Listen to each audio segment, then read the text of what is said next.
To our breakdown of the main differences between EB-3 and H-1B visas.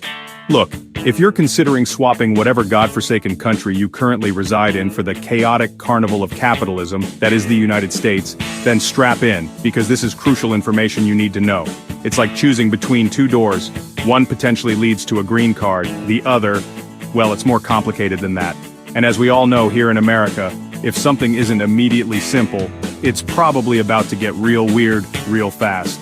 We're talking forms, regulations, and enough bureaucratic jargon to make your head spin faster than a roulette wheel in Vegas. But don't worry, we're here to break it all down for you. First up, let's talk about the fundamental difference between these visas, immigrant versus non-immigrant. It sounds like a philosophical debate, but trust me, it has very real consequences. The EB-3 is an immigrant visa, putting you on the winding, often baffling path to a green card, the golden ticket to living and working permanently in the U.S. The H-1B, on the other hand, is non-immigrant, meaning it's temporary. Think of it as the guest room of visas. You're welcome to stay for a while, but don't get too comfortable. Now, you might be thinking temporary? Who wants that? Well, the H-1B is initially granted for 3 years, renewable for up to 6. It's designed for highly skilled workers, and frankly, America needs a lot of those, because apparently, not enough of us are interested in learning to code or whatever. So, the EB-3 is all about permanent residency. It's for people who want to put down roots, buy a house that's probably too big, and start arguing about which state has the best barbecue. The H-1B, however, is about temporary skilled work. It's for folks who want to gain experience in their field, potentially make some decent money, depending on the exchange rate, and maybe, just maybe, catch a glimpse of a bald eagle in the wild. The key takeaway here is intention. Are you looking for a long-term commitment to the American dream, complete with all its complexities and contradictions? Or are you more interested in a strategic career move, a chance to dip your toes in the American melting pot before deciding if you want to dive in head first? Let's talk about time limits, shall we? The EB-3, once you finally wrestle that green card from the clutches of bureaucracy, is essentially permanent. Of course, there are conditions, because this is America and nothing is ever easy. You can lose it if you commit certain crimes, for example, or if you publicly declare your undying allegiance to another country's breakfast pastry. The H-1B, however, has a much stricter time limit. You're looking at a maximum of 6 years. After that, it's back to your home country or a desperate scramble for another visa option. Think of it like Cinderella at the ball. Once the clock strikes midnight, your carriage turns back into a pumpkin, and your fancy clothes revert to rags. Except in this scenario, the pumpkin is your home country, and the rags are your expired visa. Here's a fun fact. Both the EB-3 and H-1B require employer sponsorship.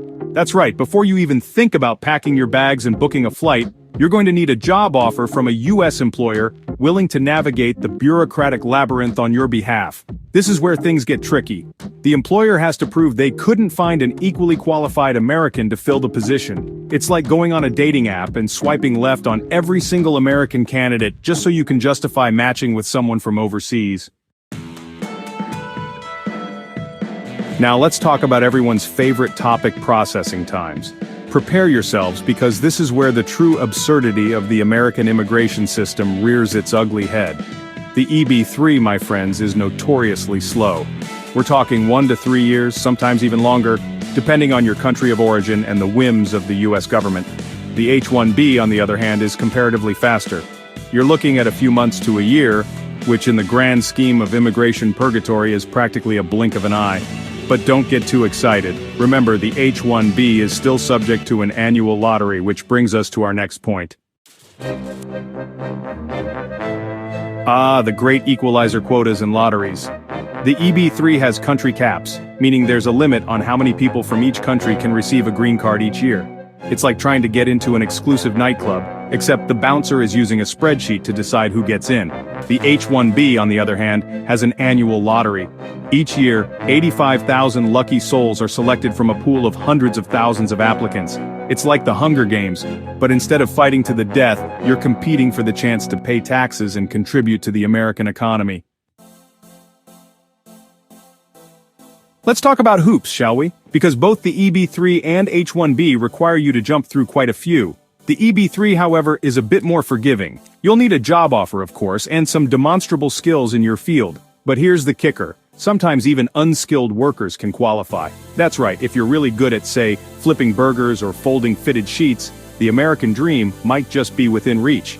The H-1B, however, is far more stringent. You'll need to be in a specialty occupation, which basically means you need at least a bachelor's degree, and even then, it's not guaranteed. It's like trying to get into an Ivy League school, except instead of writing a compelling personal essay, you're submitting tax returns and proof of employment. Here's a question: do you like freedom? Do you enjoy the ability to choose your own destiny, to work wherever your heart desires? If so, then listen up, because this is important. The EB-3, once you obtain that coveted green card, offers a significant amount of work flexibility. You're free to work for any employer who will have you, start your own business, or even become a freelance mime. The possibilities are endless. The H-1B, however, is a different story. You're tied to your sponsoring employer like a modern-day indentured servant. Want to change jobs? Well, get ready to start the entire visa process all over again. It's enough to make you want to tear your hair out, which ironically would probably also violate the terms of your visa. Now let's talk about family, because let's face it, embarking on the American adventure is a lot more fun with loved ones by your side. The EB-3 allows you to bring your spouse and children along for the ride, and they can work and study legally in the U.S. It's like a package deal, except instead of getting a free set of steak knives, you're getting the opportunity to build a new life together.